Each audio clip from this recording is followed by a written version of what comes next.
At so, and guys, for today's video ay bagong ulam na naman. At eto guys, yung mga ready-made food, nilagyan lang nga lang yung salt and pepper guys. Tapos niluto lang. At eto naman yung nabili rin namin na nakapack sa supermarket. Nilagyan nga lang ng butter yan guys. At ayan, isasalpak na ulit sa plate. Ayan, ating kapatid ulit. Eto naman guys, nakapack din yan. Okay. Gasan ko lang nga yan. At ito naman guys, pinride yung carrots. Pinakulo ko muna yan guys, bago pinride. Ilalagay lang ulit sa plate. Ito nga burger guys, na-ready made na rin yan. Binili lang ulit sa convenience store.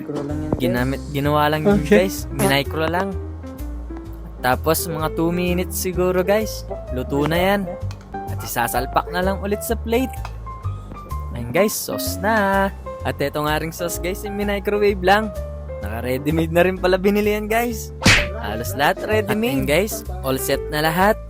Kulang na lang pala ng tubig. Tadakimasu. At ang pag-prepare nga pala ng pagkain dito guys, dapat kayong lahat. Ang tradition din nila dito sa Japan guys ay kailangan sabay-sabay kumakain.